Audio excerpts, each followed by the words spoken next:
میں ایک چیز تو پہلے کلیئر ہونی چاہیے کہ معرفت ذات، اللہ کی ذات کی معرفت جو ہے نا، یہ انسان کے لیے ممکن نہیں ہے، اور بہت سیدھی سی بات ہے، لامحدود ذات ہے اور وہ کسی محدود پیمانے کے اندر سما نہیں سکتی.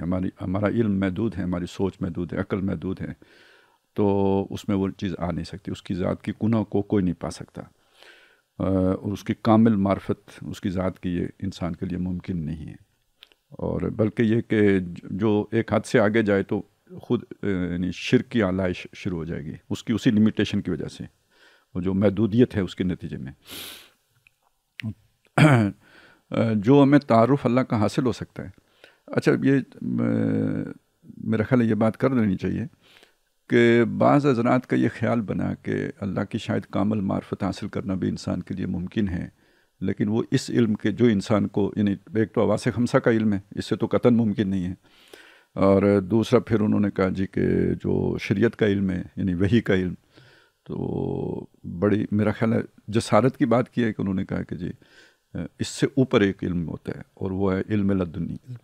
تو وہ انسان کو جب حاصل ہوتا ہے تو یعنی مجھے تو یہ الفاظ بھی ادا کرتے ہوئے ڈر سا لگتا ہے کہ پھر انسان کے لیے ممکن ہو جاتا ہے کہ وہ اللہ کا احاطہ کر سکے یا اس کی معرفت کاملاً اسے حاصل ہو جائے.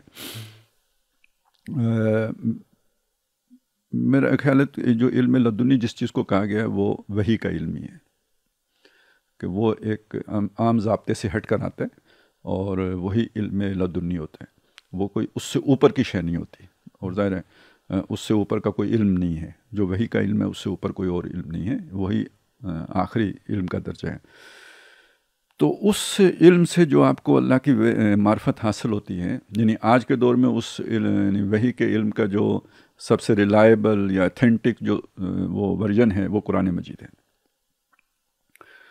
تو یعنی پہلی بات تو یہ ہوگی کہ جو علم سورس بنتا ہے اللہ کی معرفت کا وہ وحی کا علم ہے، اور وہ علم جو اللہ کا تعارف آپ کے سامنے رکھتا ہے وہ اس کی صفات کا علم ہے.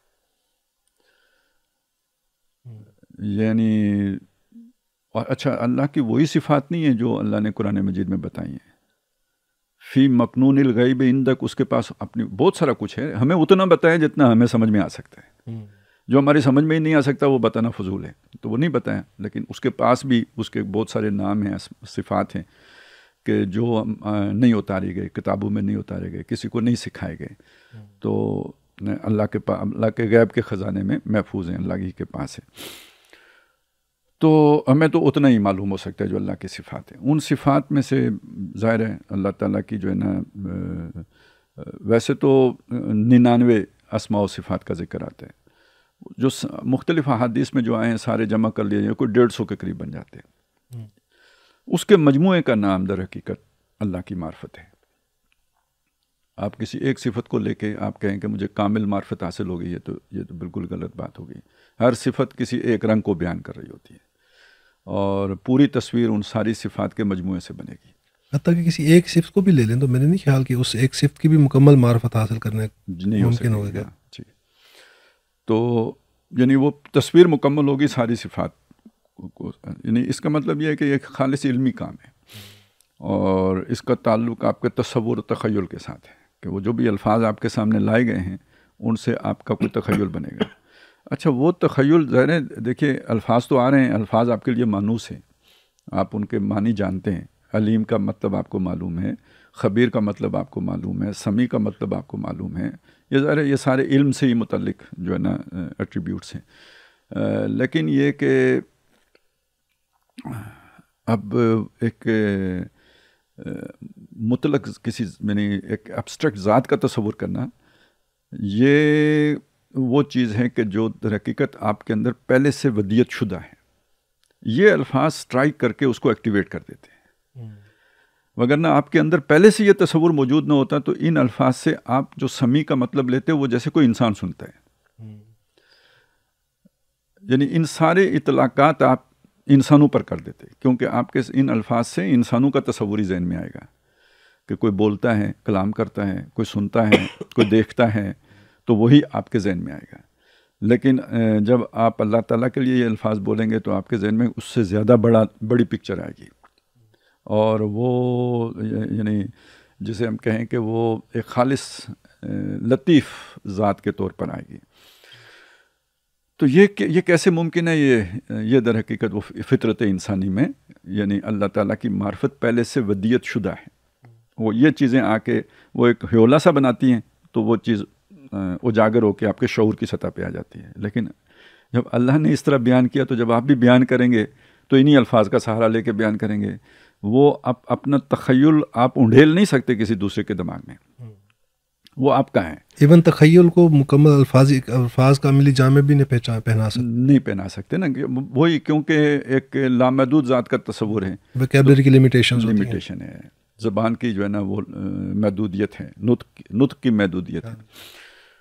تو اب جو ہم یعنی جو اللہ کی ہمیں پہچان حاصل ہوگی تو ظاہر ہے اسے ہم بیان الفاظی کے ذریعے سے کریں گے، اور وہ الفاظ وہی ہیں جو اسماء و صفات ہیں.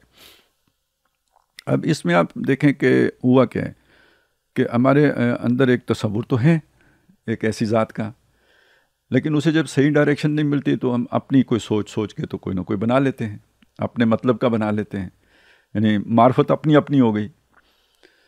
جبکہ کتاب آ کے آپ کو کامل معرفت کرا رہی ہوتی ہے، پوری تصویر آپ کے سامنے لا رہی ہوتی ہے کہ یہ ڈائمنشن بھی ہے، یہ ڈائمنشن بھی ہے، یہ ڈائمنشن بھی ہے، یہ صبغۃ اللہ ہے، یہ اللہ کا رنگ ہے.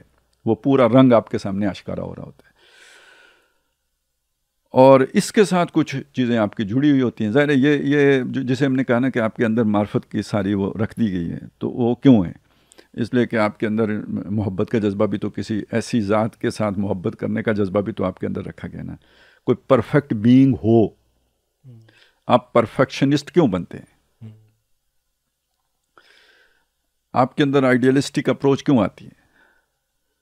تو اصل میں یہ وہ شے ہے کہ جو آپ کے اندر ودیت کی گئی ہے. غلطی کیا ہوتی ہے کہ جب آپ کے سامنے وہ وحی سے وہ چیز سامنے نہیں آتی کہ وہ ذات کون سی ہے، تو آپ کے اندر کی یہ خواہش کسی اس پر منطبق ہو جاتی ہے جو وہ نہیں ہوتا، اور آپ اسے وہ سمجھ لیتے ہیں، یا ساری عمر اس مس انڈرسٹینڈنگ کا شکار رہتے ہیں اور اسی میں آپ مر جاتے ہیں.